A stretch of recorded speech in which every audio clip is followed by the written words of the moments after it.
Water. Sponsored by water. Yeah. Sponsored by Bank of Ireland. Keep them happy.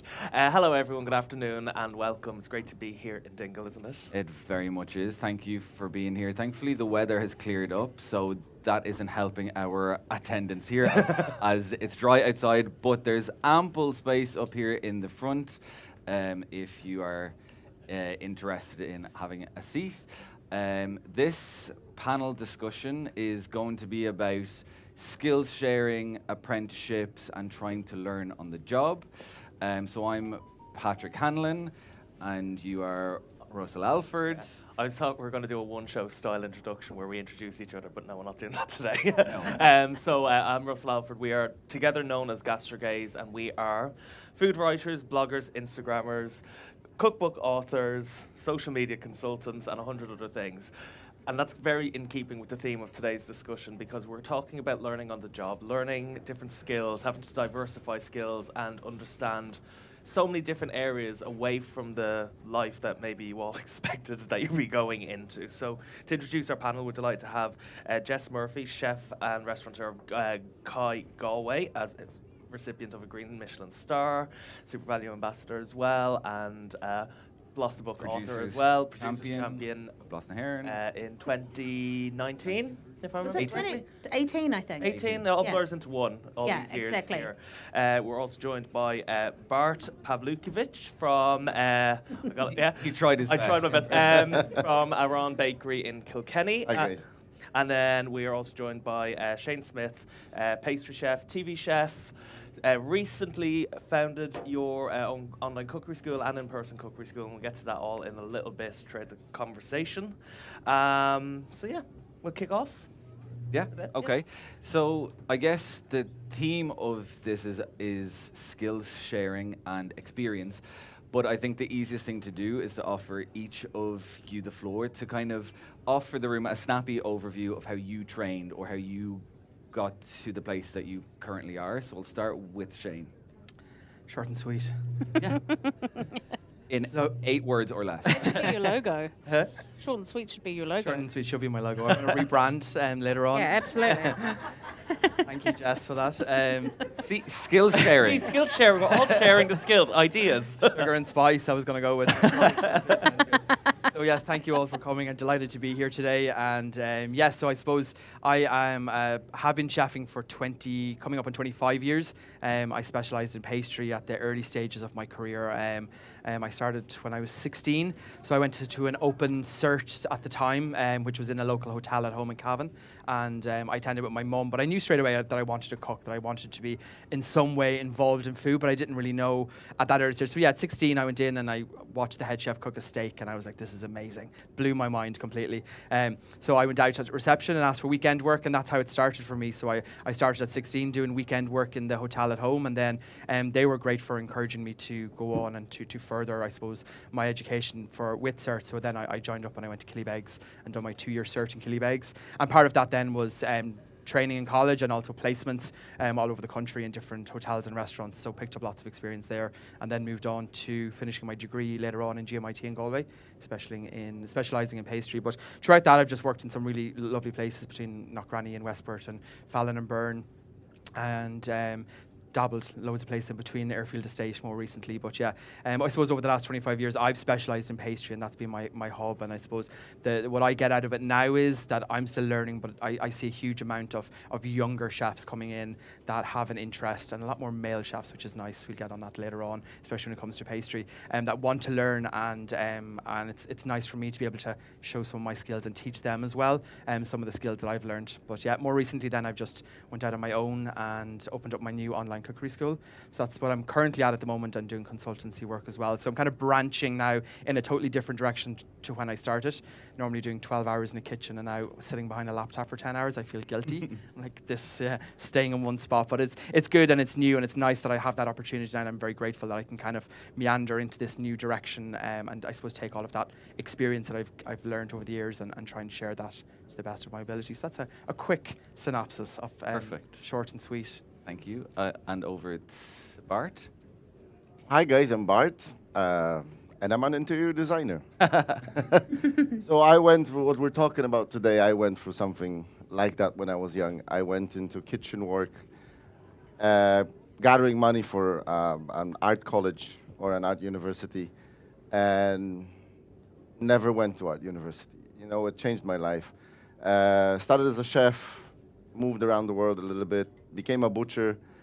Now I'm running a bakery, and I want to say I'm a baker, but I used to be a baker. Now I'm more a plumber and an electrician and anything, and like whatever is needed around, that's me.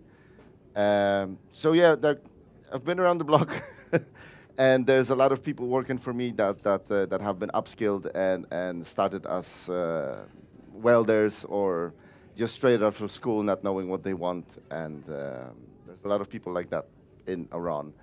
That's why I'm here. And Jess? Yeah, so I suppose I got kicked out of school when I was 15. I wanted to be a chef since I was 9, and my brother told me about Michelin tires and that they were the Navy SEALs of chefs. So from 9, I wanted to be a Navy SEAL. And basically, yeah, so I worked in a kitchen because I left school. I had to work in a kitchen to put myself through college. But so I worked for 3 years until I turned 18. Then I could apply for a college course, which was, I think, 28 grand in New Zealand for 1 year. So I worked at a bar and grill at night, putting myself through college for a year, and I could only do that for a year. I was so young. And then basically moved to Australia with $1,500 and a suitcase Mum and Dad had bought me for Christmas. And then decided to work in every kitchen that I would possibly take me. At 21, I couldn't get a job because I was in a small town in the outback, so I started filling up road trains with diesel. I suppose that's a career break for a lot of people. So I did that for a year, and anyway, met my husband, who's from Carlo. Moved to an island called Rottnest Island off Australia. Basically growing up the whole time, moved to Wales, moved back to New Zealand to settle down, buy the house. Absolutely hated New Zealand. They didn't even know what an anchovy was. Oh my God, so embarrassing. And then moved to Ireland to work for Kevin Thornton, who had 2 stars at the time.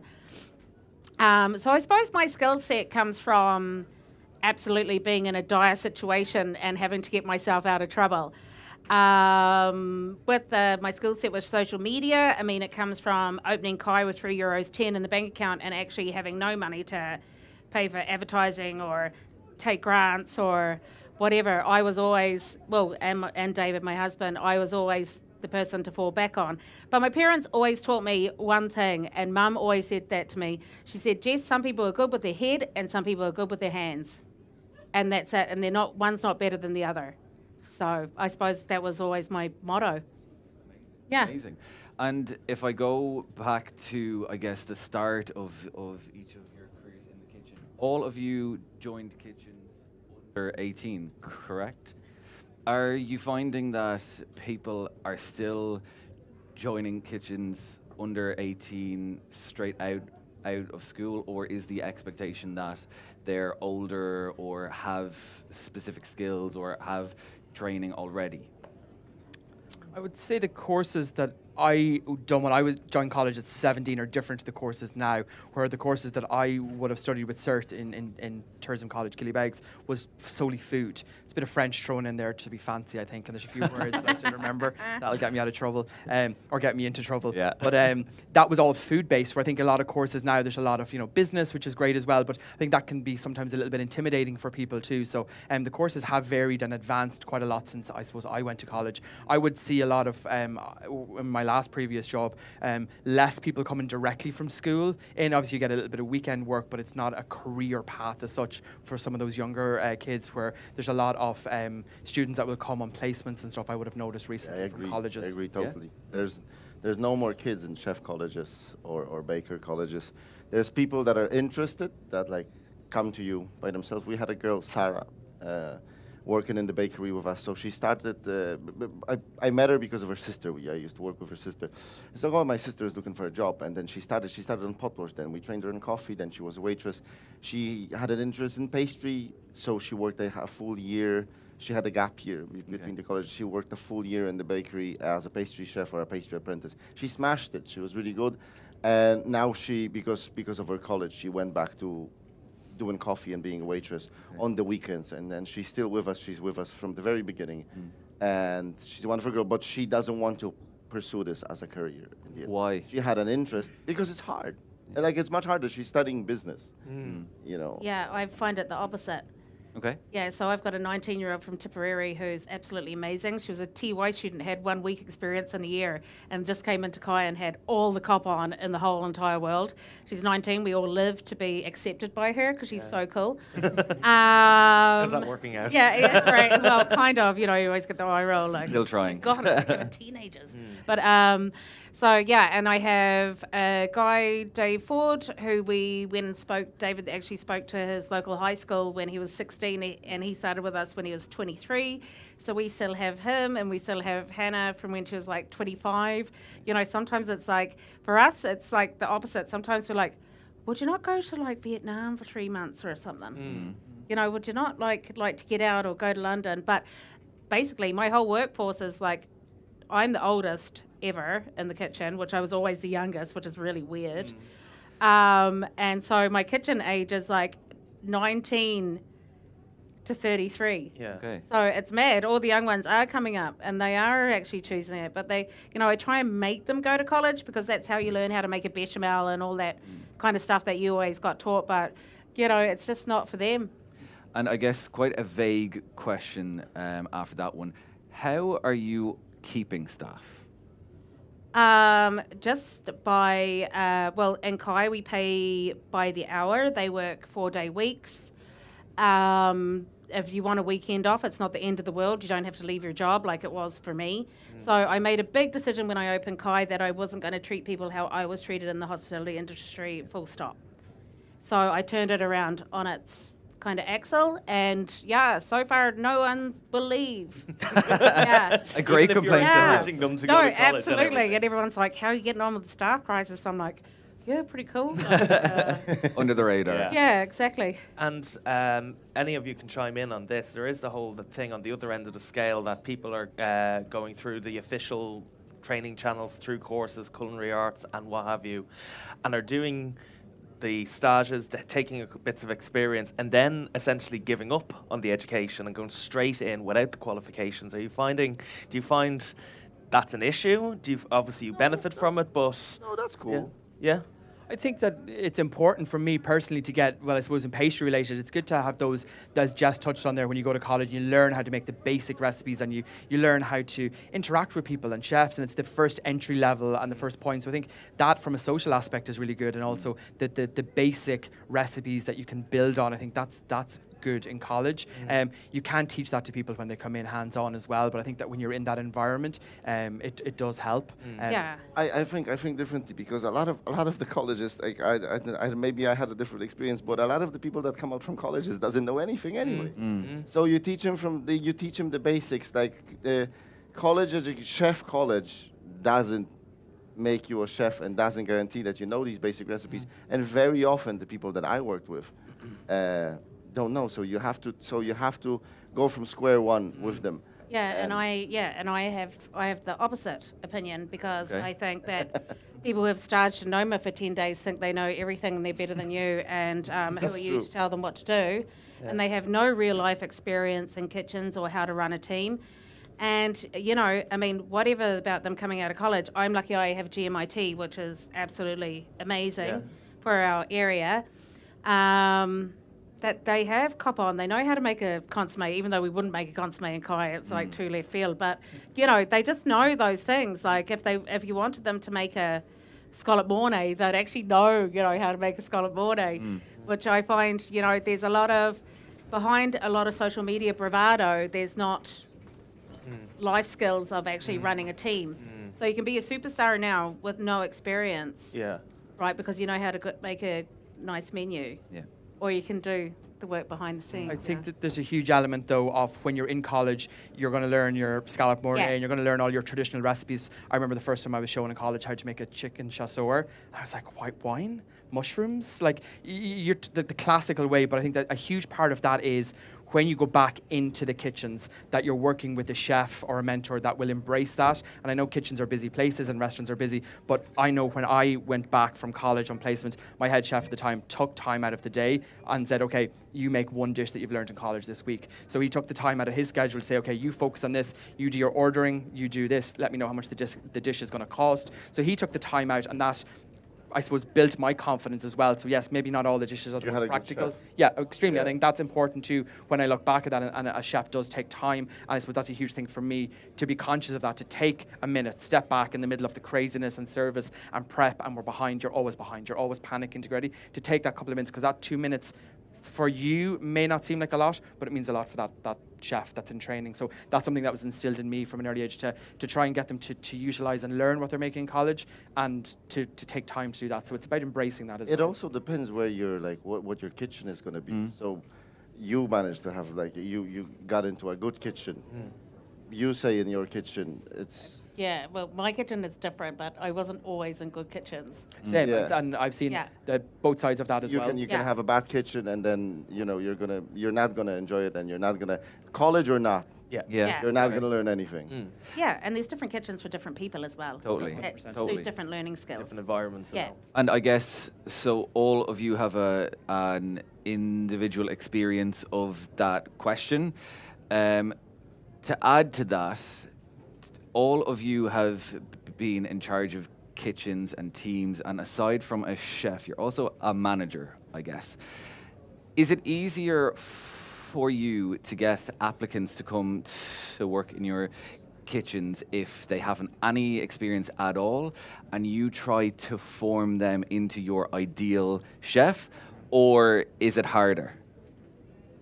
I think it's always lovely to work with a blank canvas. I think if you've got Yeah. somebody, Yeah. you've got a chef Yeah. that has an interest. All I ever look for in a chef is somebody, or someone that's coming in a team that has an interest and a love of food, and that it's easy then to I suppose, hand over the knowledge that you've learned over the years as well, and they can take that on as well. And I've worked with people that have come in, within half an hour, whether someone has a love for food and interest. They're asking the right questions. They don't mind making mistakes. They learn from that, and that's lovely to see. So it is easier, I think, when you have somebody that comes in and they may not know everything, but you can teach them as much as you can before they move on and learn from someone else. Yeah. And working with a black canvas also, when you have experience, or a lot of chefs when they have experience, there's a certain level of arrogance that comes with them. So you get somebody like that in the kitchen, and oh, this is not how I would do it, chef. This is better. And this is not how you want to run your kitchen. This is your kitchen, and you want. So working with a black canvas always, college or not. Yeah. It's always nice to pour your knowledge on them, and then they can develop that arrogance themselves later on. Yeah, absolutely. Yeah, I don't know. I was a head chef since I was 26, so I went through all the worst mistakes in my life. Like, I used to be like great mates with everybody. Yeah, we used to go for pints, and then I'd have to like fire somebody, and then it'd be like, oh my God, and then you'd be dancing in the routine, and then you'd be like, oh my God, I have to pull you out for not doing your prep the other day. So I learned a lot. I went to a sports psychologist for like 2 years to learn how to build a team. Even in Kai, I think I've grown so much in Kai of how to build a team and how to treat a team correctly. Yeah. And how to treat the team correctly enough that, they know I'm the boss. They can come to me for anything. And then, the sous chefs, then like the problem would be on their shoulders, and then the junior chef de parties, it will still go down on their shoulders, but also bearing the brunt of, we work in a caravan. The size of our kitchen is a caravan. So, like if anyone's in a bad mood, you're going down anyway. Yeah. So things have to be good all the time. But Jess is right. It is hard to manage that all, like, and managing, like you said, learning how to manage it. Yeah. In a way that's, because I had similar problems. How do you, like, you just went out drinking with them. They're your best buddies. Yeah, you're a But- friendly guy. I'm the same. Yeah, and and you're now- absolutely screwed when it I'm comes to friendly running your own enough. Shane business. is also friendly, just Yeah. throwing that Yeah. out there. Yeah. And now, Shane is a Is 6 that out of everything? 10. and now they're not performing. How do you put it through, Yeah. without being it personal, Yeah. I don't think chefs leave bad kitchens, they leave bad management. Yes. Yeah. So if your kitchen has been run poorly or your section has been run poorly, that's going to be a knock-on effect. I think that's why people choose to leave, and not because the kitchen is bad, it's how it's been run and managed. Yeah. Is there anything that, let's suppose you had to hit restart on everything right now, is there anything that you wish you knew you would be doing today that you had no idea would be part of your job? Is there any like element, whether like, you know, for ourselves, I always say like, you know, if you follow us on our Instagram, you see that we eat a lot and travel a lot, but you don't see the dull stuff like the admin and the arguments and the accounting and all that type of stuff. Is there anything kind of in that kind of world? I mean, I still don't know what I'm doing, so like I'm trying to You have a really interesting like diversity within your team of people who have all these very different careers, don't you? Yeah. My head baker is from Australia, and he has a degree in law and politics. My second in command baker, he's a welder. I had a girl that was a graphic designer, and now she's probably coming back, but she was in the States for now. So especially the bakery, you know, the kitchen. The kitchen team basically didn't change for 3 years almost. We have a head chef now, but we managed to like get a not arrogant, experienced chef.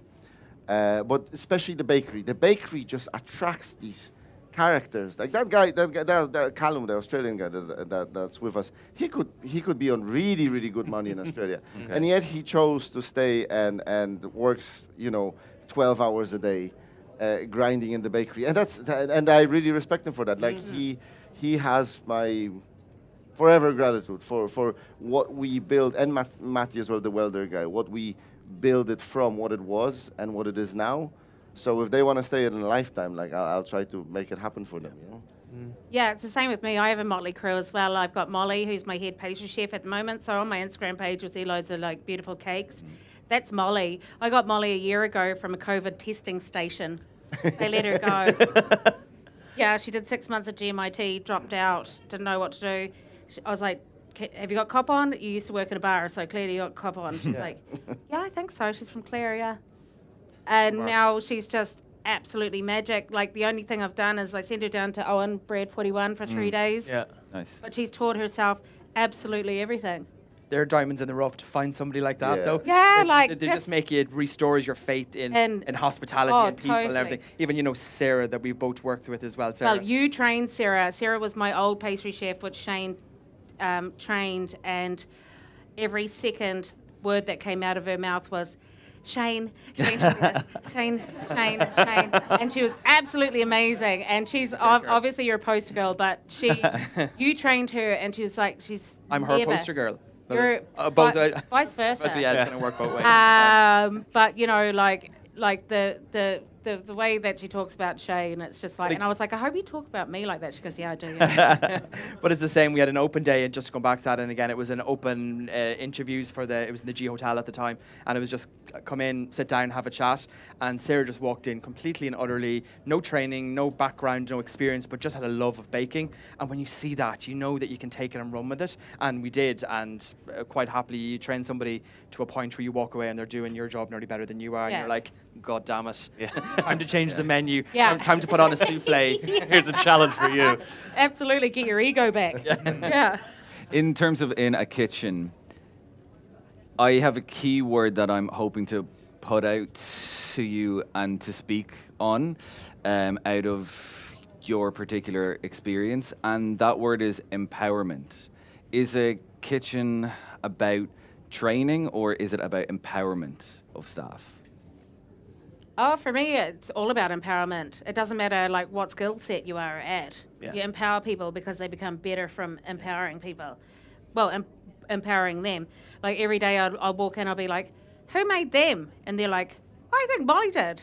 Group WhatsApp, Molly, oh my God, they're absolutely killer. Look at them, like, must be proud of yourself. You know, I'm always about that because positivity, 100% empowerment, especially with young girls. And I know you see all the photos on Instagram and stuff like that, you know.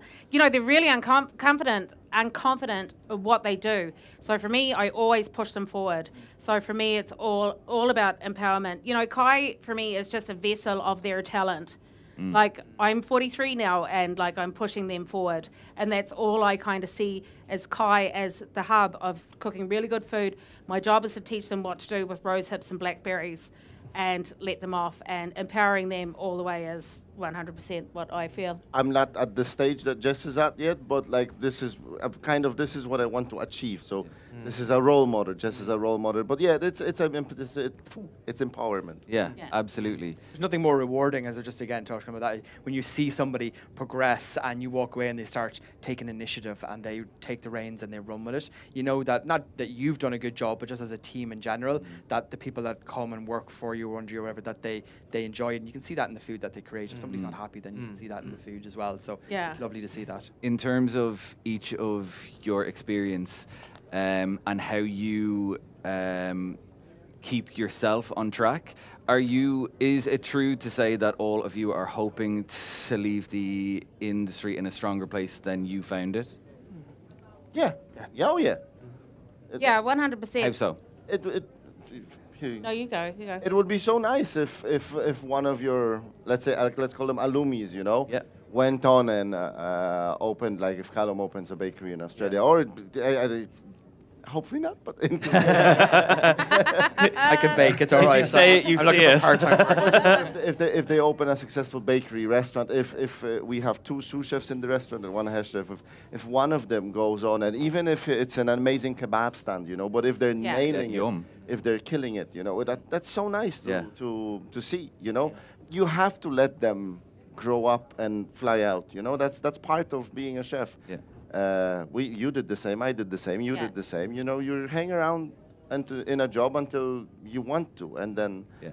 I think there's an element as well. It's definitely for me personally, and I think the same for you as well. It's not all sprinkles and cupcakes. As in, like the first kitchen I worked in, and many thereafter, there was plates being thrown. It was old school. It was verbal. And that has changed so much. Yeah, there probably is some of it still happening. Not in kitchens that I've worked in recently, but there is still that out there. But things have changed so much. So to say where I started to where I am now, it's 2 different worlds. Again, I'm lucky enough that I've worked up through the ranks to choose where I want to work, which is nice that you're in a position that you can say, well, I want to go and work there because I like their ethos or I like what they do. So 100% for me, I think that where we are at the moment, and there's still so much more work to do when it comes to kitchen culture and I suppose diversity as well, that it's in a much better place than where it was, say, 20 years ago, and it can only get better, in my opinion, from that. And just keeping with yourself there, Shane, for a moment, in your introduction to you, I mentioned that you are on this new journey with your cookery school, online classes and everything like that, which is very different from the learnings that you would have had at the very beginning, and in a way you're continuing the teaching of things, but you yourself, that maybe not necessarily coming natural to you. I know from personal experience you're amazing at food styling and photography, and they've obviously been things that you've learned. With this new online, if you want to describe it probably better than I can because it's your job, but your online venture and your cookery school, what have you had to pick up and learn and discover that you suddenly have to do for all of that? And that's huge. I was only out for dinner recently with a couple of friends and I was talking about, well, this needs to be done and that needs to be done, and my friend just snapped and she was like, you can't do everything. As in, you can't manage this and you can't run this and you can't do the IT. You need to be able to let some things go and let someone else take control of that. So I've got a lot of help along the way, but it's a transition for me, and I love teaching. It's a natural thing for me. I love sharing experience and answering questions if I'm able to. Nobody knows everything, but for me, that part I find easy. I can go on and teach and show someone how to make something, but to set up Calendly and automated emails and all that, that's new for me. So I find myself now in a world of sitting behind a laptop for a good part of the day before I put my chef whites on and teach these classes. So for me, that's taken a lot of adapting to as well. But I'm lucky that I do some consultancy work as well in Dublin at the moment too. And I done 20 something years in the kitchen, and I was out for about maybe 3-4 months, and then I had a consultancy job.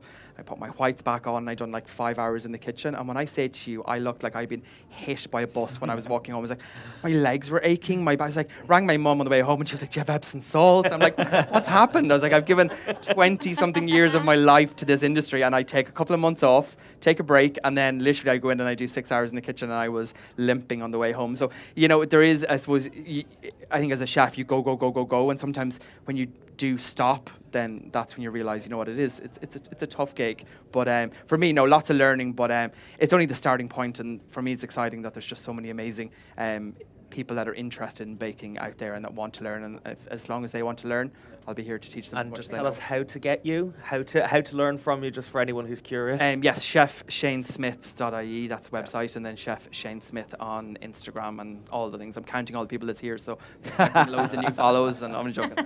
Discount code applies if you were nice to us. Yeah, exactly. I'm going to open the floor to some questions if anyone is it's curious. perfect We've a few moments for a couple there, if we have them there. Perfect. Just like to introduce yourself as well, and can ask away. Hi, I'm Una Monaghan. I'm from nowhere in particular, but I'm a food business consultant, I guess. I'm just thinking, Jess, Cáit Noon in Galway, so we're very happy with you talking about the culinary arts graduates. But actually, on that topic, I know, for example, in Killybegs, they're really struggling to recruit undergraduates. Like the class is only half full. I know this as an absolute fact. Same in Galway. What can you do to get students, encourage students in? Because it seems that people are a little afraid of hard work. Is there some way that maybe it can be presented to them that makes it look like more than just slogging away in a kitchen? Yeah, well, for me, it's harder to answer because I get most of my really good chefs as kitchen porters, and I train them straight out of the sink, like I was trained. You know, so that's an all-round respect for everybody, I think, which is the great way to start. Don't really know about those statistics. I know that I'm training to be a butcher in December, and I actually asked the Craft Butchery Association, I said, how many women are trained to be butchers right now? Because I was like, I bet it's all male dominated. And anyway, 40% of butchers training with the Craft Butchers Association now are females. So and there's a lot of girls taking over their dad's businesses. So I suppose every cloud has a silver lining that, colleges it's a hard thing to say. Like, I mean, I was never great at college either. Like, so I can't, I feel like I can't comment. I think it varies too with colleges and it means going in and talking to students. You know, it's having that connection of saying, well, I work in industry and I have done, and it has changed, and this is what a day in the life is, and just take away a lot of the, I suppose, over the years there's been so much, I suppose, of the image of what chef lives can be and the lifestyle and stuff, and it's just, I think, to demystify that as well and just kind of meet with students and talk to them. I think that would be definitely a starting point. Yeah, and all the crap programs on TV about like people yelling at one another and stuff like that. What, like, no one wants to go in the industry. No one wants to Gordon get yelled Ramsay, at. okay. Yeah, exactly. Yeah, but Bart? Just kids choose easier ways of life, you know. It is because it's still going to be, it's a very gratifying job. It's wonderful, you know. But you're not going to get as much pay, especially at the very beginning, you know. You're not going to be at the level of even a chef de partie.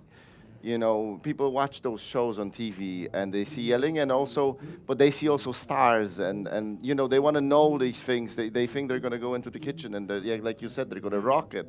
And it takes years and a lot of hard work until you get to a decent paycheck, you know, and it scares kids away, but hopefully it'll change, you know. It comes in waves. yeah. Now we're getting, maybe kids are not interested, but let's wait a few years, and maybe the interest will pop back up, you know. Yeah, because I think the interest is really going sky high in food productions, like food products. Yeah. And I see that really going up, which I think is really cool, because like anyone developing anything like cheese or, you know, bacon, sausages, their family business and stuff like that, taking over something like that. So I think food production is more, I think, just as important as well for the industry. I think on the complete extreme of that, only those who have the passion are going to last. It's those who really apply themselves and who really want it. As kids, all of us want, and sorry to say out of turn a sports reference here, everybody wants to be a footballer or a sports star or the top of the charts. And only those who really apply themselves and who really go for it and who really have the passion are going to get there. All of us can't be a top scoring footballer. It takes a lot of work and effort. I wanted to be Mary Berry, and look. Yeah, look, you are. Yeah, kind of almost there. Kind of Oh, very I close. want to see Marco another- be white. yeah. I see a spin-off happening here. Exactly. Any other questions? Thank you, Una, for that question.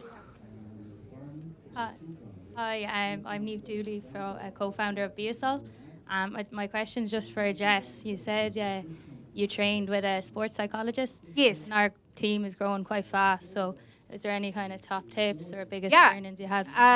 Absolutely. There's amazing people out there like doing holistic HR and stuff like that. And I find with young businesses, which freaks me out, is they're all mates too. And I'm like, this is gonna not end well, guys.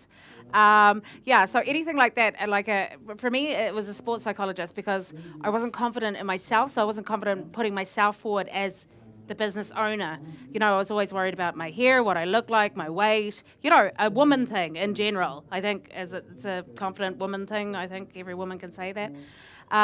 So basically I hired a top Galway hurler called Tony O'Regan, and I saw him for 2 years.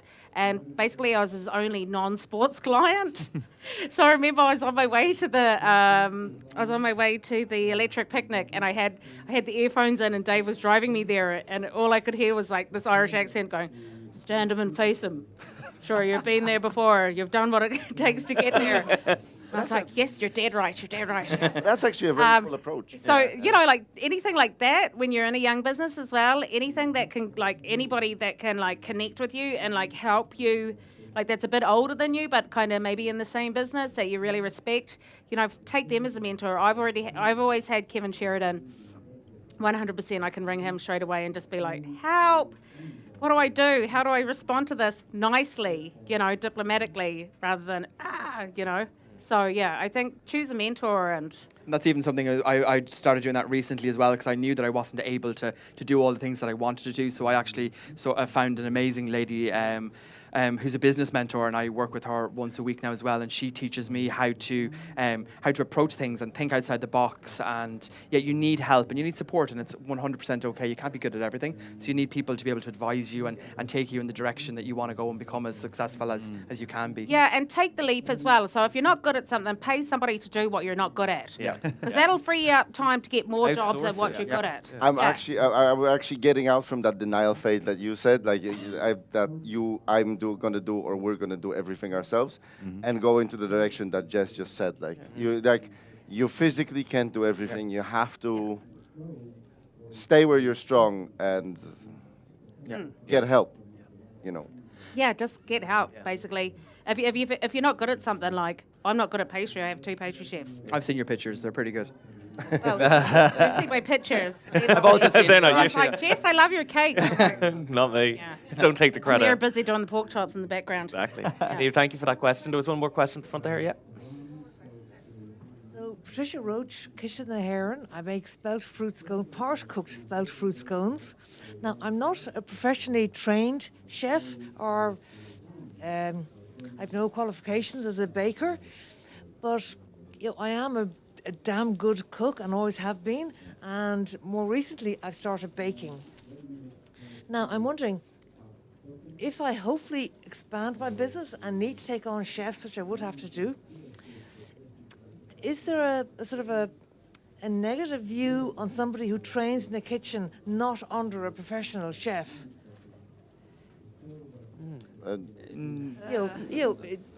Like, if you go to a law firm, there's qualified solicitors. If you go to an architect's office, there's... my qualifications are nil and void in New Zealand. Yeah. I did them in 1997.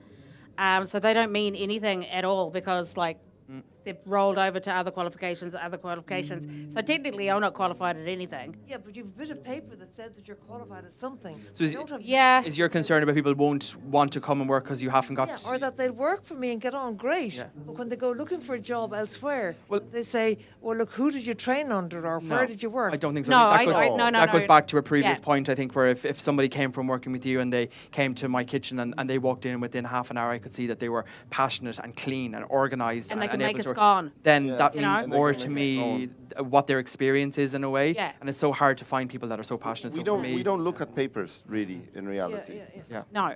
And Patricia, we need people like you to help harness 100%. talent that might also be too reluctant in a lot of ways to go to, as you said, the professional kitchens. Imagine a and the young likes. kid like that, 16, 17, you're teaching them to make scones. Yeah. That's the best thing you can do. I still remember making mashed potato and vol au vents out of bought puff pastry, thinking I was amazing. We need people like you to take on young ones to teach them that. Yeah. Because otherwise, huge it's skill set, it's a huge skill set. Otherwise, you're losing that skill. Which I won a gold medal for last year. hoping to win gold this year again. Congratulations. Touch Well wood. done. Everything Aye. crossed. Thank you.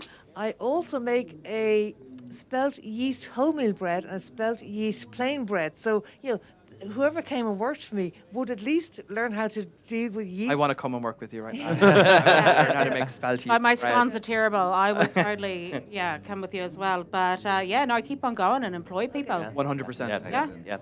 Perfect. If there's any more questions, I don't think there is, but just want to thank our panel, Jess Murphy, Shane Smith, and Bart From Oran Oran. Bakery. Thank you. He told us He to told say us, that. and he said, just say from Oran. That's good. Bakery. Yeah. Thank you all for being here as well. so Thanks to Bloss and Bank of Ireland for putting on Backyard once again. Thank you. Thank you. Thank you, guys.